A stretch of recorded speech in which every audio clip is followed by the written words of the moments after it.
So this is a contact video, and we're going to talk about some illegal contact that is away from the line of scrimmage typically. In this case, we're talking about this defender and this receiver. There was no contact foul called here. I agree that there was no foul committed, and I'll explain why. I'll run it through first, one time at full speed.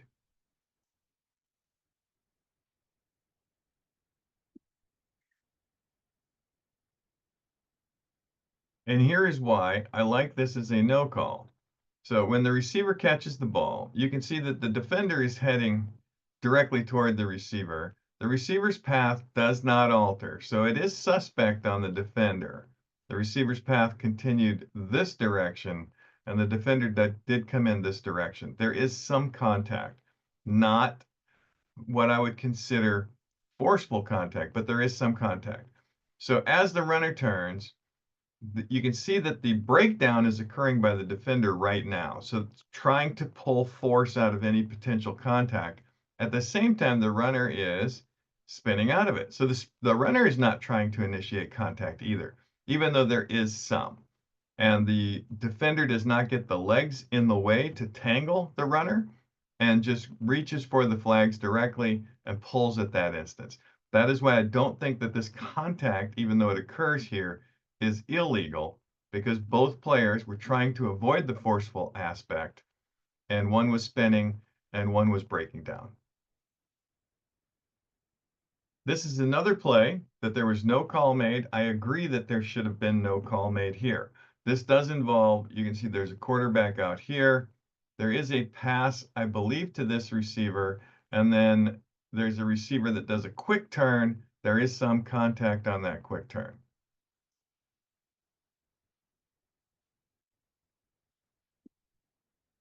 Let's go back through this slow, and I'll tell you why I don't think this is a foul.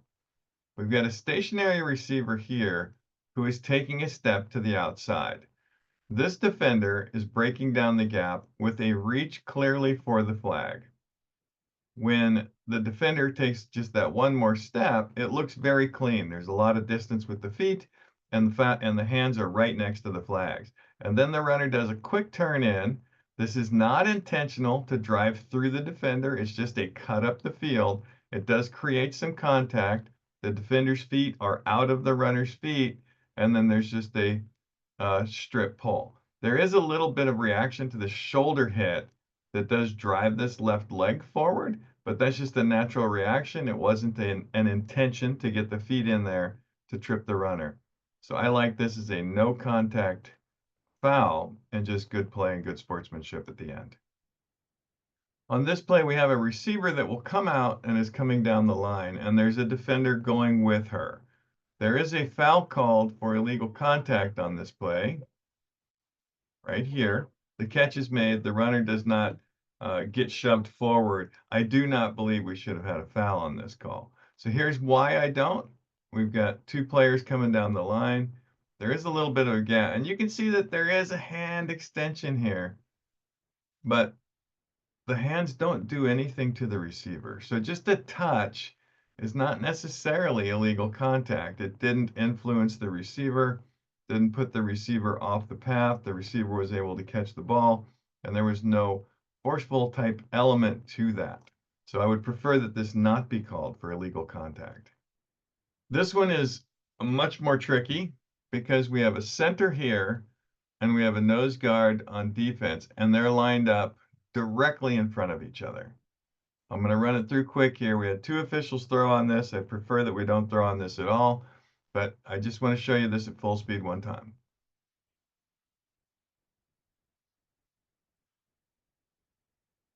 Going to go back to it. Sorry, going to go back to it here. And you can see that there's a collision at the line of scrimmage. So the reason I don't like a call here is because they're lined up directly in front of each other, and immediately with the snap, they both had the same direction.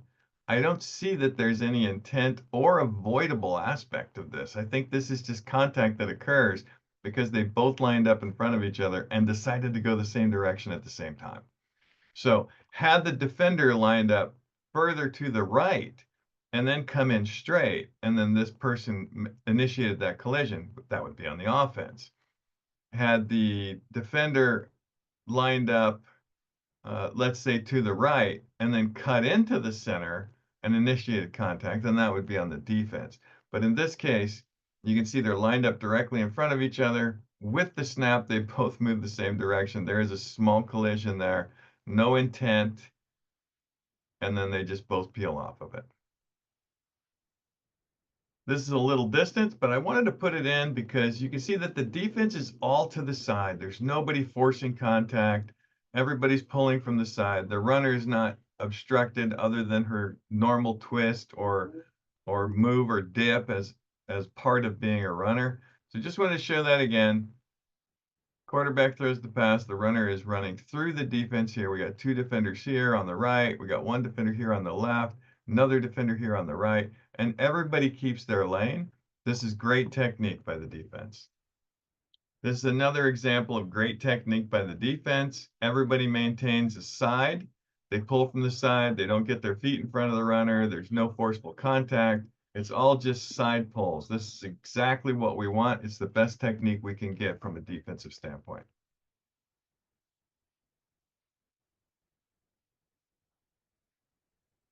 This was a play that defensive pass interference was called, and it occurs between this receiver and this defender.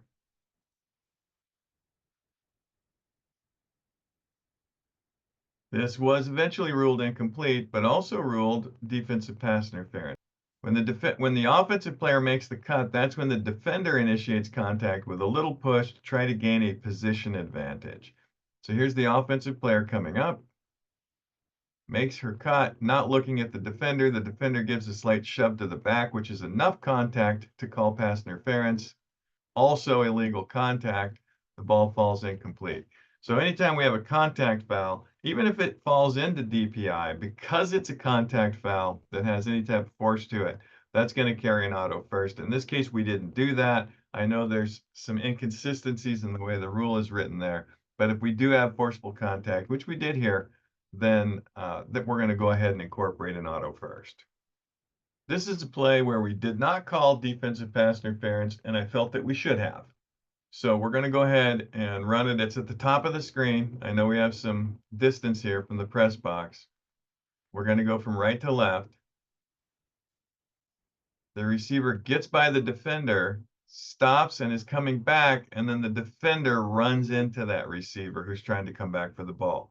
Because the defender is not in a position to make a catch on the ball or playing the ball, that is pass interference on the defense. We're just going to run that back one more time. Defender looks and then just looks at the receiver and runs into the receiver. So that should be defensive pass interference. This play is going to be illegal contact on the defense here because the offensive player comes up and establishes position and the defender just drives through her.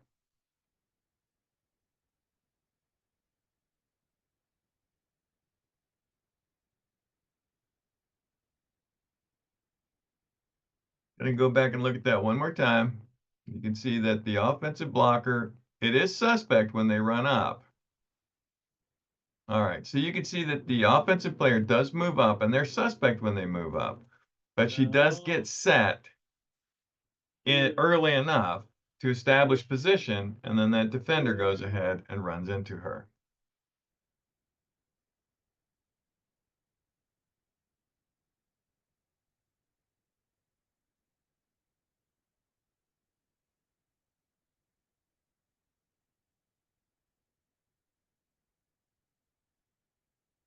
All right, so the next part of the play I want to look at is that once this first foul occurs on the defense, then the defense is in pursuit of the quarterback. Now, you can either stay stationary or you can go find another position, but you can see in this case, the defender misses the flag here, and then that blocker who is moving not in a stationary position toward the defender obstructs. So not only do we have illegal contact on the defense, we have an illegal block on the offense. So these plays are going to offset, and we're going to have to replay the down. This was a call for illegal contact against the runner. And there's a little bit of intent judgment that you have to throw into this because these are difficult plays. The runners have to turn around. So we're looking up here. The receiver is going to become a runner, so the receiver catches the ball. This is the defender in play. So the receiver catches the ball and then does a quick turn. So now we're a runner, and the defender, who's now in an upright posture, is breaking down into a position to try to get to the flag, and then the runner shoulder cuts her left shoulder right into that defender who's breaking down to get a position on the flag. So this was called what you would refer to in basketball as a charge or illegal contact against the offense. I'm going to go ahead and run that back one more time so we can see it in full speed. And just plows through, so the offense was called for that. This is a foul against the defense for a dive tackle.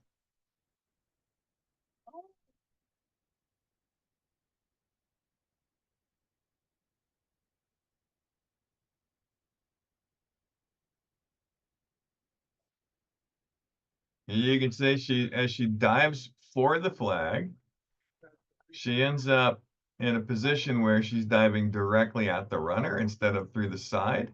And as she dives for the flag, she dives into the runner, hitting the legs, taking the runner down.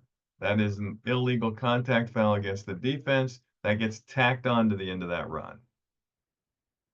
We're looking at this defender here, and this defender creates illegal contact because we have a blocker who's just backing up, and this defender drives directly into her. That's a foul on the defense. We do have a touchdown scored, so since we have a foul on the defense, we're allowed to carry over fouls to the PAT, or the try, as we like to call them sometimes. So this changes the options. In this case, because we can tack it on, it's either going to be 1 point from the 1.5 or 2 points from the 5. This is illegal contact on the defense for an illegal strip.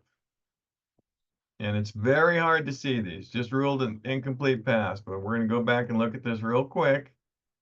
And you can see that the receiver has the ball here, positioning the ball up high. And this is where the defender reaches in and punches that ball out, creating an incomplete pass because her hand was high. So again, these are very difficult to see live. The ball is high, the defender's left hand is high, right hand is low. That is a technique used to try to punch the ball out before there's enough time to establish possession. That's what she accomplished here, but we would have liked to have seen an illegal contact for stripping the ball on this play. Moving into roughing the passer, these are contact fouls by the defense.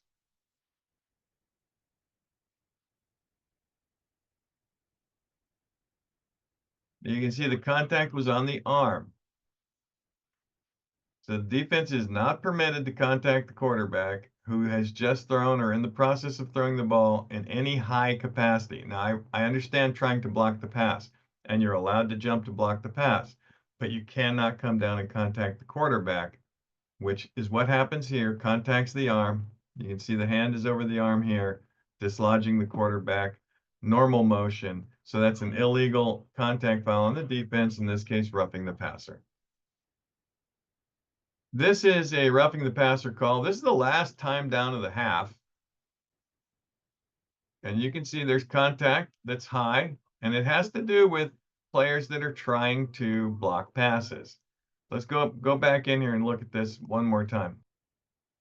You get that passing motion. You can see that the defender initially starts to go high and then decides, well, maybe I won't go high. I'm just going to go for the flags. But as a result, it's a full body contact, and to a stationary passer, that's going to be a foul for roughing the passer.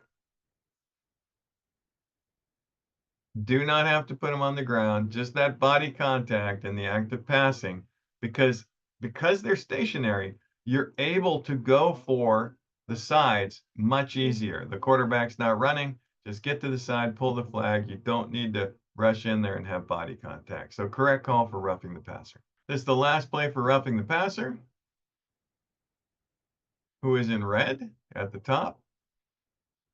And you just see that dive right there for the flag. The dive results in the body going into the legs, and we can't have body contact in the legs as you dive for the pass.